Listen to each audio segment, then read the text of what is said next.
wantoonni barbaachisoo fi murtaa'oon ta'an wantoota gurguddoo 13 qabadhee dhufeera. Isheenis sababa dhabamsiisuu itti tokkoffaan. Egaan waan nurra gahuu fi waan qunname, waan dhabne, waan raawwachuuf yaannee karoorsinee osoo raawwatiin hafne hunda isaati sababa dhiyeessuu dhiisuu jechuudha. Hojii wayii jalqabuudhaa inneetii birriin dhabee, hojii wayii dhaquudhaa sa'aatii rafeen naannatti darbee, borga nama nan dubbisa innee nama na waame waan jedhu sababa wayii dhiyeessuu dhiisnee sababa dhabamsiifnee yaada keenya jijjiiruu dandeenya. Kun isa tokkoffaadha. Inni lammaffaan galata shaakaluudha. Galata waan arganne irratti qofa osoo hin taane waan dhabne irrattis galateeffachuu qabna.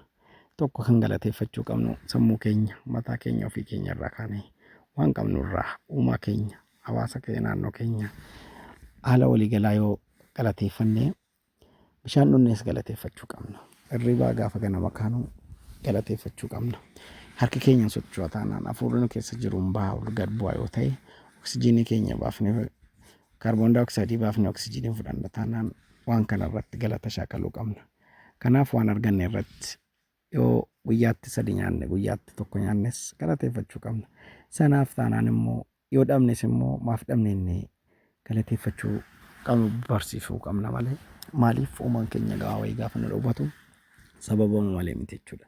Tariitii wantichi nu hawwanii dhabne sun waan arganne innaan dhiibbaa guddaa nurraan ga'u waan ta'eef uumaan keenya immoo uumaa qaroo hin qabne tokkicha addunyaati. Inni immoo maaliyyuu waan ta'ee darbes waan sichi dhufus waan hunda isaa kan beekuudhaan ta'eef kan nu dhowwateef nu jibbe yookiin nu miidhuuf otoo hin taane badii fi dhiibbaarraa nu eeguudhaaf waan ta'eef galata keenya, uumaa keenya, qaama keenya, hawaasa keenya, maatii keenya, hiriyaa keenya galateeffachuudhaan galata shaakaluu qabna.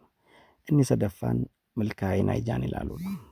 Milkaa'ina hawwaarru fedhii keenya, galma keenya borii ijaan akka waan amma argaarruutti sammuu keenya keessatti sabkonseenshiyaalii keessatti sammuu dhokataa sana keessatti yaannee beeksifnee galmeessuu.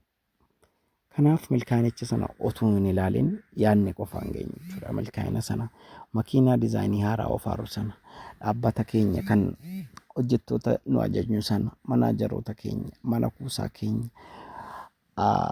wantoota barbaanne warshaalee garaagaraa sanallee akka waan hamma keessa jirrutti akka waan hamma argaa jirrutti akka hamma waan raawwataa jirrutti day to day guyyaa guyyaadhaan yeroo yeroodhaan sa'aatii sa'aatiidhaan ija keenyaan ilaaluu yaada keenya keessatti gadi dhaabuudha jechuudha. Inni arfaffaan gatii kee beekuudha. Gatii kee beekuun dandeettiin kee hammam baastaati eenyuu oli eenyuu gadi amaanni dandeettiin kee gatiin kee meeqa baasa laata? Yaada keetiin of madaaltamoo uffannaa keetiin immoo nyaata keetiin immoo konkolaataa keetiin immoo kophee keetiin immoo silkii harkarraa qabduun.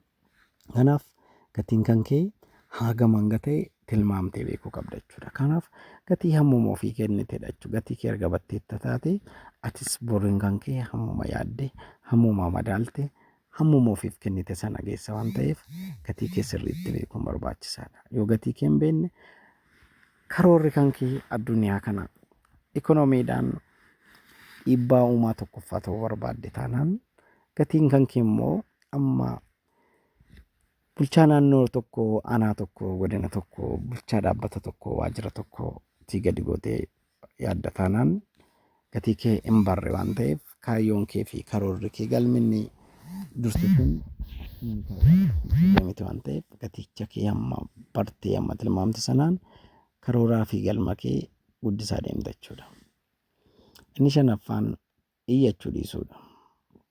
Iyyachuu gaafa jennu kanan dhabee kanan miidhame maatiin koo nan gargaarre hawaasni koo nan gargaarre haati abbaan koo akkana naan goone hiriyaan koo akkana naan goone barsiisaan koo akkana naan goone manni barumsaa koo akkana naan goone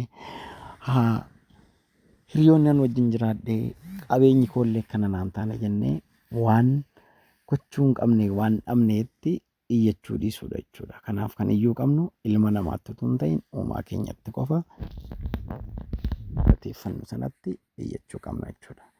Inni ja'affaan kan darbe kee dhiifuu. Kan darbee dhiifama gochuudha.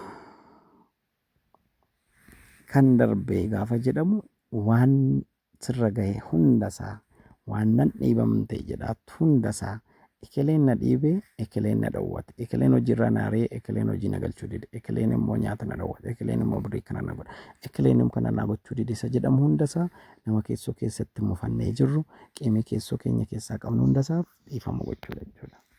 Inni torbaffaan wareegama kaffaluudha. Wareegama kaffaluu jechuun waa tokko gaafa karoorsinu kaayyoo tokko gaafa kaayyeffannu galma tokko gaafa keenyu wareegama malee utaalameetuma gubbaarraan ba'amu. Yoo